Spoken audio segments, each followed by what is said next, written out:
We're at our garage and test facility. Let's see what we're rolling out today. Hope it's something more practical. All these luxury sedans I've been driving are nice, but I want something I can take off-road. Alright, a Toyota 4Runner. I had the 2019 model around 5 months ago. Looks like they sent me the 2020 model in army green. Makes me feel like I'm back in the military again. So let's take a closer look. This is the upgraded TRD Pro. Means it's going to cost a lot more money. By the way, we also did videos on 2 other Toyota TRDs. The Toyota Sequoia TRD a couple weeks ago. And a Toyota Tacoma TRD. We'll have links for both of those videos at the end of this video. Just go to the end, click and watch. You'll get 3 videos for the price of 1, free. One of the biggest complaints with the 4Runner, people complain it's a bit on the outdated side, and yeah, it is. This thing's been around since, I can't even count the number of years, at least a decade since they made any major changes. That becomes rather obvious when you look at the automatic transmission you're getting. The standard today is an 8-speed automatic. Some have gone to 10 speeds. A few might go down to a old-fashioned 6-speed, but this is a 5-speed. I mean, come on, it must be the only 5-speed in the world presently. But it is reliable and indestructible. It never seems to break, so it has that going in its favor. If you go on 4-wheel drive high, 4-wheel drive low, you have to push the old-fashioned stick, which upsets a lot of girly men out there, but again, indestructible system, never breaks, so why complain? Under the hood is a dated 4-liter V6, putting out 270 horsepower. They don't even use this in the Toyota Tacoma pickup truck anymore. Been around a long time, but again, on the positive side, it runs forever, never breaks. Fuel economy is listed at 16 in the city, 19 on the highway, with 17 overall in the 4-wheel drive configuration anyway. A bit more if you get 2-wheel drive, which this does not have, obviously. If you're looking for an SUV with all the modern conveniences and latest technology, you're not going to get it here, but people buy these for their reliability and durability more than anything else, and that's what it delivers.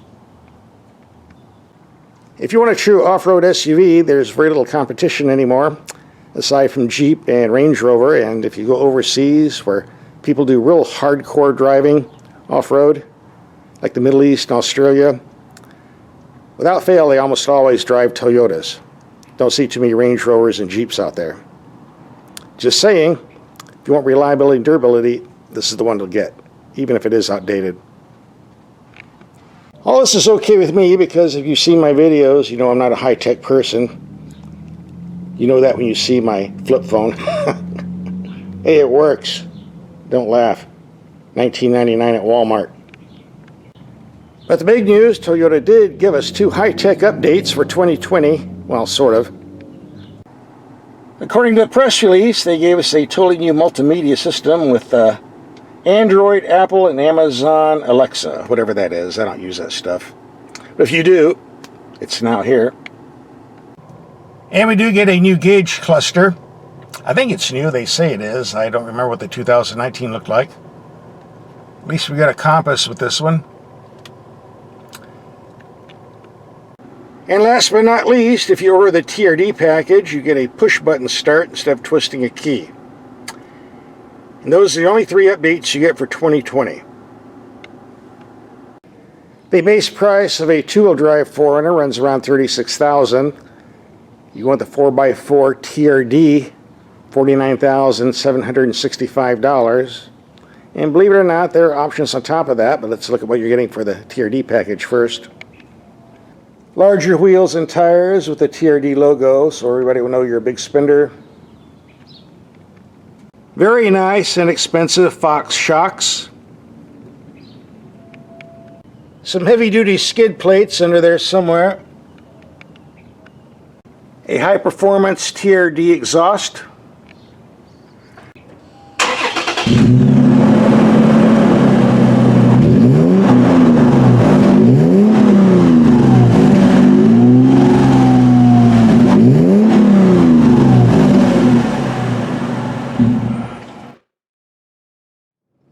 Another Toyota truck's a TRD exhaust will usually set you back around $1,000.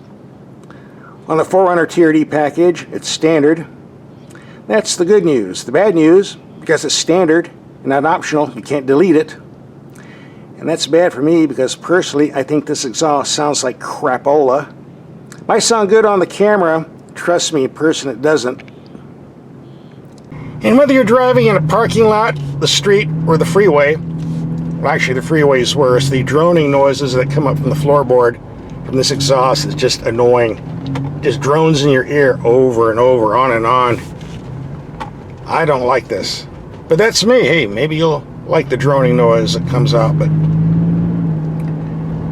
not for me. With an old 5-speed automatic gearbox, an outdated engine, and this heavy body structure, the 0 to 60 time isn't the quickest you'll ever see.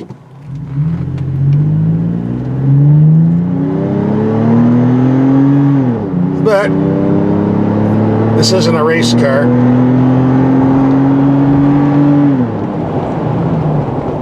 Yeah, when you reach 5,000 to 6,000 RPM, the exhaust doesn't sound too bad, but how often are you driving like that? Nice brakes, by the way. The steering has no feel or feedback, but it's basically a truck, so that's what they do. Why complain? By the way, a second complaint. It's nice Toyota gave us a redesigned gauge cluster that looks good in the shade, but again, a plastic cover that reflects glare from the sun. What's the point if you can't see it? How does this get in production? Does anybody pay attention from the drawing board to the prototypes?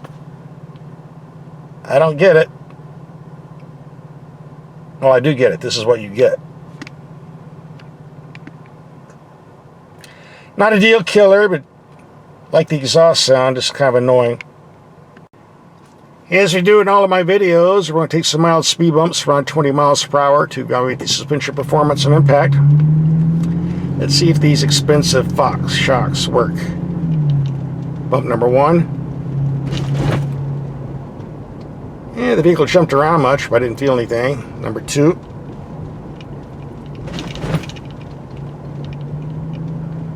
Does a good job of absorbing the impact. Number 3. And the big nasty one coming up.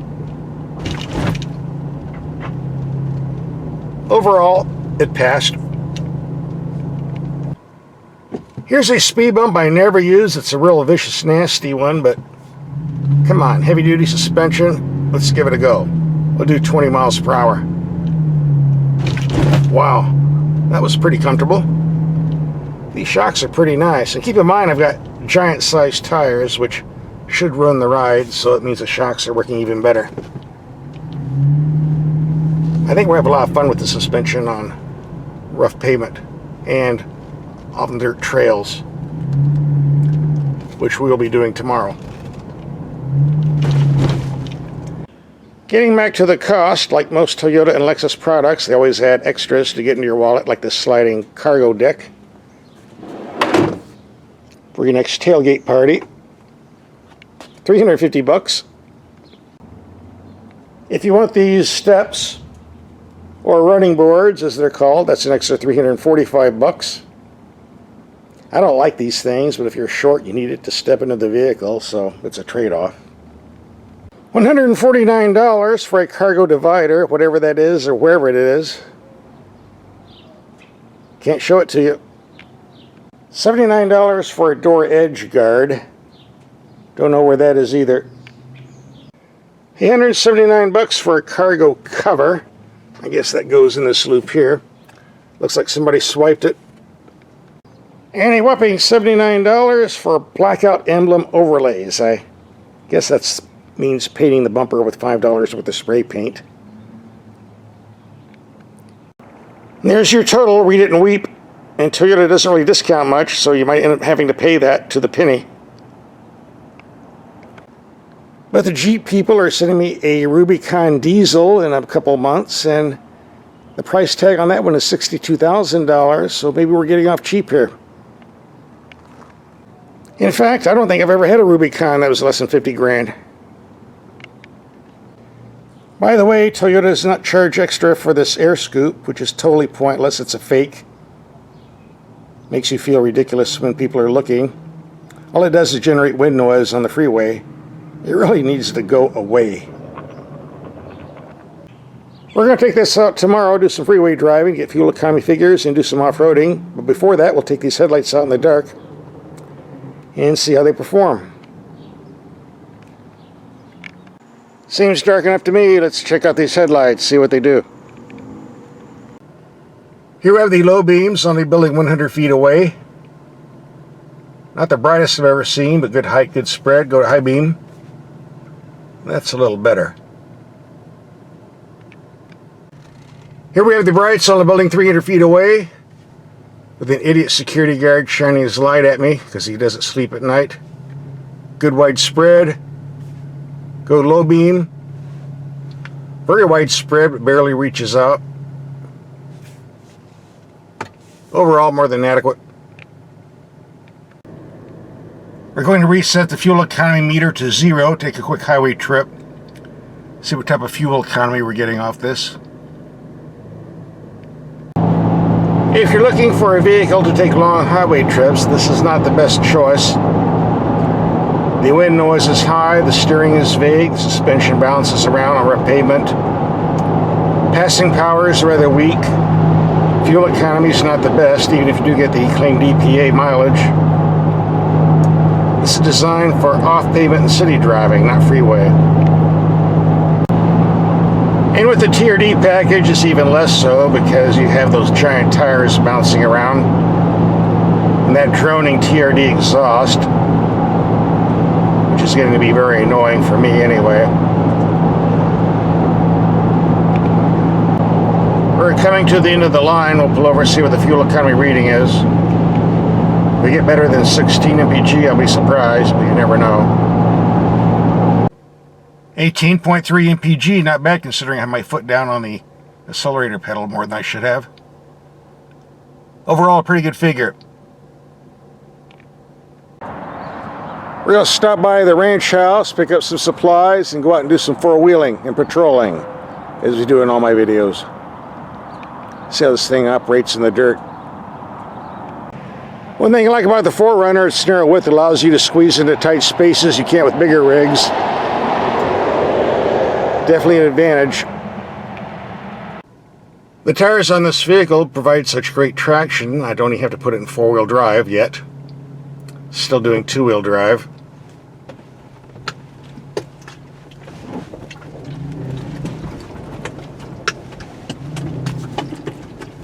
If we get stuck, that will change.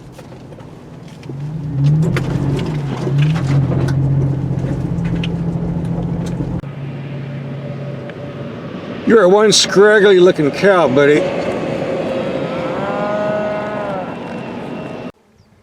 There is one minor complaint I have with the 4Runner, and the question is, who's the idiot who decided to coat the floor of the rear cargo area and the top of this sliding table with carpeting, slick carpeting that allows your gear to slide back and forth, banging the inside of the interior? Makes no sense. This should all be a rubber compound for traction, not carpeting. That was a big mistake. There are some companies that make aftermarket products to solve this problem, but if you're spending 50 grand, you really don't want to spend more to modify issues that shouldn't be there in the first place. Just saying. These tires are definitely excellent. Great traction when climbing up these steep grades.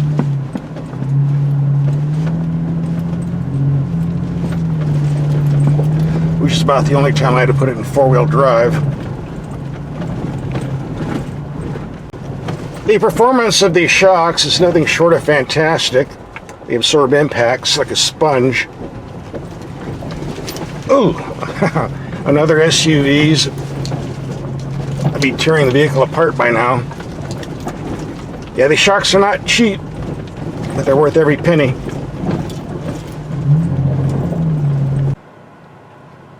I see dinner. Some good prime rib there.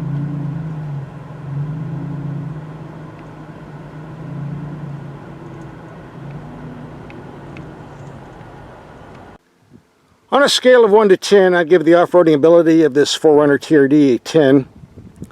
It'll match any Jeep, even the Rubicon, in my personal opinion. I will agree that $50,000 for this 4Runner isn't cheap, but it's really no more than what you pay for a Jeep Wrangler Rubicon. So if you have 50 grand, take your pick. But since the 4Runner is a Toyota, you don't have to worry about it falling apart when the warranty goes out. There's a hidden message in that statement. I'll let you figure it out.